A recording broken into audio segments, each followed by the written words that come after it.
All right, let's move on and let's go to our player ratings. We're going to look at Vicario first. 7s all round for Big Vic. And yeah, I mean, he was fairly untested. I mean, when he was tested, he done really well with a couple of saves he made, particularly in the second half, a couple in the first half as well. And I thought he was very confident in terms of claiming his crosses as well. So I don't think he really put a foot wrong, Vicario. Yeah, I mean, the only thing is for the goal, it kind of goes through him. He'll be a bit disappointed with that, but it was from close range. I thought, other than that, was pretty good, I think, by and large.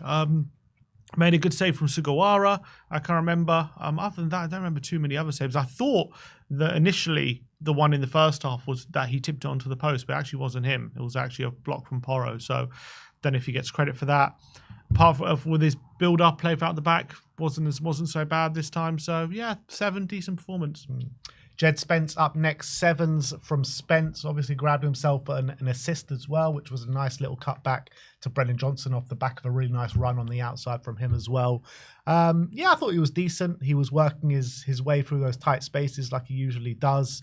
And I thought he was just generally just causing himself a really big nuisance for that Southampton side. They were just forced to continually foul him. I think he drew about 3 or 4 fouls throughout the day. So, yeah, good performance from Spence. I thought he was one of our better players. Yeah, lovely assist for the first goal as well.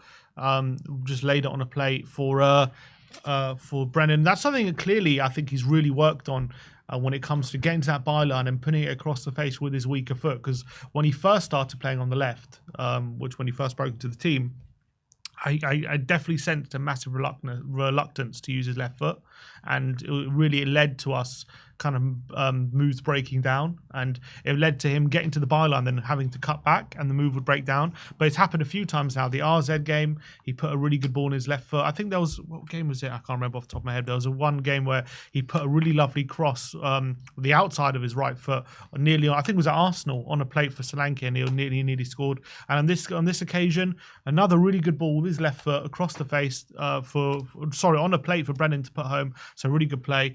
And I think we can add Tyler Dibbling to the Jed penitentiary, can't we? Yeah, I mean, definitely. But I think if Dibbling, if that was any sort of kind of audition, if that was any sort of audition for £100 million signing, I think he failed miserably, to be honest. He put one good cross in. Yeah, I didn't think anything of him, to be honest, because I said to Dad, who was sitting next to me at the game, "Oh, Spurs are after this guy, Tyler Dibbling," and he was like, "Why?" Who? What? Are you talking about the left winger? Because Silemano played quite well. But yeah, Dibbling was not his finest game. Yeah. Let's move on to Kuti Romero. 7s all round for Kuti. Yeah, I did think he played a lot better than he did against Chelsea, that's for sure. He was a constant threat in the opposition box. He had, obviously, it was that header that was ruled offside. That would have been his assist for who scored that goal? Bergvall. Yeah, Bergvall, sorry. That would have been his assist. He was a threat from headers, from set pieces as well. Probably should have had a goal. The one kind of bad moment was when he lost the ball kind of charging up the pitch, which was a bit poor from him in the first half. But yeah, all in all, good performance, and I love just how aggressive he was, just continually charging forward, charging forward. Yeah, there was one moment I think Solanke played him through on goal, didn't he? Yeah. And he didn't quite have the pace to get away from the defenders, but that was just classic Romero. Yeah, I think his main assets in this one were definitely his aerial ability. He could have had a couple of goals. Ramsdale made 2 really good saves from Romero headers, and he also, as you say, got up for the header, which Bergvall ended up scoring, but he was slightly offside. He was really dominant, unlucky not to score. It was kind of him versus Ramsdale in that first half a bit, and I thought his passing was really, really great. And I thought, obviously, Archer had very, very little. There was one rash moment in the second half where he comes flying into a tackle and he misses it, and it put us under a bit of pressure, but we dealt with it in the end. I thought it was a pretty solid performance from Kuti. Yeah, Ben Davies up next. Him gives him a 7. I gave him a 6. I don't really remember too much from Ben Davies, to be honest. I felt like, standard Ben Davies went about his job quite quietly. Nothing really got down his side. Defended well. Didn't contribute too much going forward, but yeah, solid display. Yeah, didn't have too many complaints for him. I thought did everything right. I think he made some really good challenges when it came to him being a bit more aggressive. I thought he a bit better in the first half. Second half was pretty good. Just got the job done. I don't remember too many outstanding things he did. I just thought he did his job with minimum fuss. Yeah. Pedro Porro up next, 7s all round for Pedro. I think he had a pretty decent display defensively and offensively. Defensively, I think he blocked one shot off the line, which looked like it was going in. Or hit the post, onto the post. And offensively, he put in 2 peaches of a cross, one for Romero, obviously, that with the header that we were talking about. But I thought he defended quite well on his side. And a number of times he was coming over to the south stand and just trying to G us up a little bit and get us to sing a bit louder. But yeah, good display from Pedro. Yeah, I thought he was pretty good. The only thing I would say about him is there was points where Sulemana looked like he had the beating of him in that second half, but actually there was some good coverage behind him for once, so didn't actually hurt us too much. But I think in general, really positive display. I think in general, his defensively, Sulemana did kind of struggle to get past him too often. I thought he kind of was able to block his shots or whatever came up against him. And I thought going forward, definitely his set pieces were really great, really good set pieces on this occasion. A number of really good crosses into the box. I think all Romero's chances came from Porro crosses, and I thought it was a much better display going forward. And people just a lot of the time just overlook how much we missed his ability on the ball when he's not in the team, and I think we really do miss it. Bentancur up next, 6s all round for Rodrigo. And I thought, there was some good moments in there from Rodrigo. I felt like he was getting forward a lot more and getting into those dangerous positions a lot more. He was a little bit combative in display in the middle of the park, kind of recycling that possession, particularly in the first half. Obviously goes off fairly early as well. So, it was okay. Nothing spectacular, but it was okay. Yeah, I think just did the job. Didn't make too many mistakes. Wasn't getting overrun too much. Didn't remember too many sloppy moments like there's definitely been from him in recent weeks. I thought he had quite good defensive coverage for majority of it. Yeah, he did go off fairly early. But I thought it was a decent display from Rodrigo. Lucas Bergvall up next, 7s all round for Lucas. Again, he's the one in that middle of the park, always looking to drive the team forward, always looking for that pass, 2 key passes on the day. Got himself a goal. Unfortunately, it was ruled out for offside after a lengthy check from the Romero header. But again, really good display from Lucas Bergvall, and definitely one of our better players again. Yeah, and I thought carried on his good form. And Ange claims he played a lot better in this game than he did against Chelsea. I mean, I don't know if that's true. I thought he played quite well against Chelsea. I thought he played quite well again in this game. I thought another shining light, so consistent in the middle. He's just someone who can do everything. When he gets the ball in the final third, he just looks like a player who's comfortable in that position. When he's defending, he looks comfortable there as well. He's so strong. So I thought another really positive display from Bergvall. And it's amazing how he's just settled into the side now and just become so at home in that midfield. Yeah. James Madison up next. Sim gives him a 7. I gave him a 6. Look, he did have his hand in 2 of the goals, so maybe 6 is a bit harsh because with the 2 goals that we did score, the first one, he starts the move and gets the ball to Sonny. The second one was a really nice header to make his assist and another goal contribution for him this season. I did feel like in the second half when Spurs are really looking really like slow and lethargic, I think it's up to a player like him, to get the team and to show the standards and to play those line-breaking passes and to show a bit of creativity and goal, which I don't think he did. But look, not many other players did it as well. But involved in key moments in the game. No, I thought he actually had a pretty good game. I thought Southampton really struggled to deal with him throughout, and I think the stat that probably shows that is he was fouled 6 times in the game, which shows to me they really struggled to kind of get the ball off him essentially, and they basically resorted to fouling him, and yes, that also led to breaking up the game up in their favour, but also meant they really struggled to basically get possession when he was on it. And I thought a few times he did that little ball roll past players, which is becoming a staple of how Madison plays. And I think that was something that was really good in this game. I thought in the final third, obviously, a really nice header into Johnson for the second goal. That was a nice little assist. Involved in the first goal. Didn't really have too many shots, but I thought, again, was involved in a lot of our good general play. And I thought, in general, was pretty positive for Madison. Yeah, second half wasn't great. But again, a lot of the time he would take the ball and win a foul and it would just stop a bit of Southampton's momentum. So, that was good. Yeah, to be fair, a lot of our players were getting fouled a lot. I mean, Solanke probably drew about 4 or 5 fouls on the day as well, and I don't think he played well. But anyway, Brennan Johnson up next. 8s all round for Brennan. Yeah, I mean, 2 goals, 2 really nice finishes, and grabbed himself the assist for, well, not the assist, but he won the penalty for that tail put away as well. So involved in every single goal that we did score quite heavily. And yeah, apart from that, don't think he did too much, but what more can you ask for? Yeah, I think Brennan, look, he got 2 goals, he won the penalty, and I think that is, when you're doing that, you deserve a good score because those are crucial moments in the game. Those are big moments.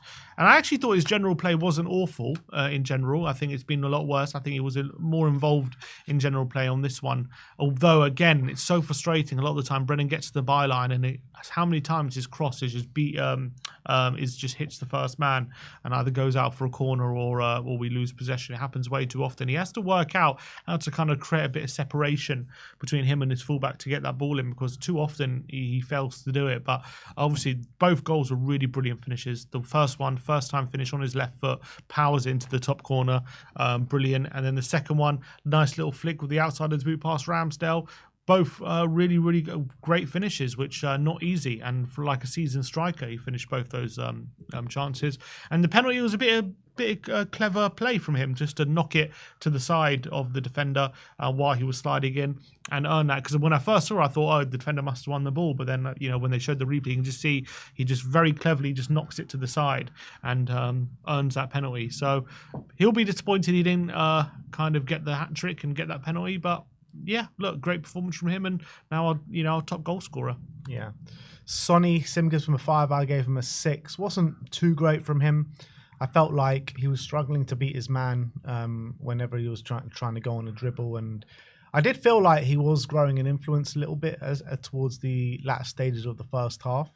He did obviously was heavily involved in the goal that we scored. The first goal that we scored with a nice little ball in behind for Jed Spence, who obviously got the assist, but yeah, I think with Sonny, he went off early in the second half. I'm not sure if he's carrying a knock or something, but he just didn't look completely right. But I did feel like he was like kind of gaining momentum as the first half was wearing on. Yeah, it just wasn't a great game from him in all honesty. He just nothing really went for him too much. I know he was involved in the first goal, so fair play to him. And that was a nice little pass from Spence. And he's actually done really well this season on those little interchanges with the fullback when we're on our game anyway. I think he's really improved that. And those little passes down the line or into the box, especially the outside of his boot, he's really doing well with those passes. And I think there was another good pass to Spence there with that. But a few times it looked like he was in on goal and it looked like he was going to, be decisive, and he just hesitated too long and the shot got blocked, or he ended up having to cut back, and that was really disappointing. Don't remember too much he really created in this game, or I don't remember too many shots on goal he had, which, that's a staple of how Sonny, when he's having a good game. So yeah, it just wasn't a great game for him, unfortunately. I did feel like there was a number of times where he was like drifting into the central areas of the pitch, and he found himself in like good positions. I was watching him quite closely, and he just wasn't found. He just wasn't found, which was a bit frustrating. But anyway, Dom Solanke, Sim gives him a 4. I gave him a 5. I thought it was a really frustrating day for Dom.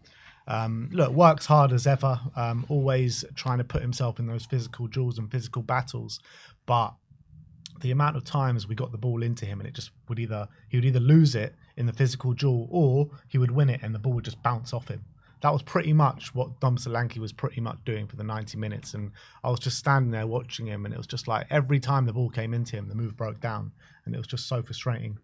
Yeah, I think there were some good things in there, but by and large, especially how much we used him in that second half, he really struggled to get in the game, and he was getting bullied a bit by Bednarek and Harold Bellis, which, you don't expect that. You should expect him to basically be physically imposing and make them struggle to get the ball back off him, and that wasn't happening. He was falling over. He was he did earn a few fouls, which obviously is positive, but a lot of the time he was just losing the ball, and his first touch was very off on a lot of occasions.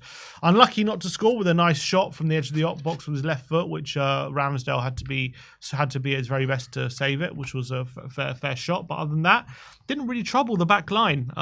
Didn't really cause as many problems as he should have in this kind of fixture, and that would be kind of disappointing. Although he was involved in the second goal, the way he kind of used his strength to hold off one of the Southampton defenders and allowed Madison to win that header, so that was positive. And I guess if you watch the first goal as well, his run maybe draws a lot of the attention, leaving that space for Brennan. So a lot of it he won't get credit for. I guess I didn't give him credit for a lot of the other stuff, but when he's on the ball, need a bit more from him. His last goal was the 4th of January against Newcastle. I know he's missed a decent chunk of football since then. Goal or Premier League goal? Just goal in general? Just goal in general, yeah. Wow. So, I mean, he needs to... When did he come back from injury? He got injured. So his first game out was the 19th of January against Everton. And he came back against Alkmaar on the 6th of March. So he's missed a fair chunk, but still, it's not good enough. Yeah, we want more goals from him. Massively, yeah. In terms of the substitutes that came on, Pape got a 6 from Sim and a 5 from me. I mean, he came on. I mean, he just wasn't really noticeable, to be honest. I don't remember too much that he did. Didn't get himself too much involved. So I just gave him a 5. Yeah, you would have thought you would have added a bit more energy into the team, but he didn't really do it. It just, I think he tried to get us up the pitch a bit, but didn't really do that, to be honest. It was a bit frustrating from him. Yeah, a bit of a forgettable cameo. Yeah. And then last but not least, we're going to talk about Wilson Odobert, who gets a 6 from Sim, a 5 from me. I thought he was struggling when he first came on, a bit of an erratic performance, but as the game wore on, he got more and more involved and obviously did some great work for the penalty that Johnson did win. So I guess that's probably the only positive thing he actually did. Yeah, it was not fantastic from him, but he did help win that penalty for Brendan, and a lot of his hard work, winning that ball in the middle of the park, driving forward into space, and passing a good pass into Johnson, who obviously won the penalty in the end. Yeah, I thought a few times he looked like he was going to take on Kyle Walker-Peters, and he just failed to do so. And you would have thought in that time of the game, at that period, it would have been a good time for him to do that, and just never really got going until near the end. Yeah. And last but not least, Ange Postecoglou, 6s all round. Credit for getting the win, albeit against a very poor Southampton side, which has got to be said. Picked a strong team, which was much to my surprise. In my opinion, it was a team picked of a manager that's severely under pressure, that just needed a win, even if it is against Southampton with a big game coming on Thursday. But yeah, it was good in the first half, but second half was just completely shocking, and we needed to put that game to bed a lot earlier than we did. It could have come a bit unstuck, but luckily it didn't. But look, I'm not gonna sit here and criticize him too much because we won the game. Yeah, I thought definitely Son and Madison could have been rested. I didn't. Even Solanke. Maybe Solanke as well. Obviously, Richie was on the bench. He didn't get any minutes. I was a bit perplexed by the lack of use of Tell until the latter stages as well, especially in this kind of fixture, which should have been perfect for him to kind of get on the pitch, boost his confidence, have a really good performance, and that never really happened. I was a bit happy with the first half display. It was a bit more controlled. We didn't really allow Southampton anything, and we basically dominated and got the goal. So and 2 good goals as well, very kind of Ange staple goals, especially that first one. So credit to him for that. I didn't have too many problems with the subs in terms of the personnel, but they didn't really impact the game too much, which is disappointing. And the way we laboured in that second half is also, he's got to take a responsibility for that, for allowing that to happen. And that's not the first time that's happened as well. So I can understand that given the situation, given the circumstances as well. I think under different circumstances, we would have been a bit more happier with what happened yesterday in terms of if we were near the top of the league. Yeah, if we weren't 14. If we were near the top of the league and that we had that performance ahead of a big European game, I think you could be a lot more forgiving of it. You'd be like, look, it's not the best performance. We've got a big game on Thursday and we just got the job done. But when you're in the circumstances like we are, where you're just looking for a good performance, you're looking for evidence that a momentum to go into Thursday on because of how the league season has gone for us. And we're playing the worst team in the league at home, and you're looking for a performance to really go, okay, this team is going to be on it for Thursday. That's kind of what you're looking for in this game, and we didn't get that. And that was kind of disappointing. It wasn't the first half wasn't bad by any stretch. It was fairly good, but wasn't exactly amazing. It was just, fairly good. I'm not going to complain too much about it. It was decent. And then the second half was extremely drab. And going into the game against Frankfurt off the back of that performance isn't ideal, to be honest. We would much rather just go into that having a great second half and having swatted away Southampton very easily. And it never just didn't pan out like that. So that was slightly disappointing. But let's hope we can really turn it on for Thursday. Yeah, you're looking at that win and you're looking at potentially turning around our Premier League campaign in terms of form. It doesn't give you much confidence, does it, to when you play better opposition that we can finally get some wins against them? No, not off the back of that performance. No, it doesn't. Yeah. So that is our play.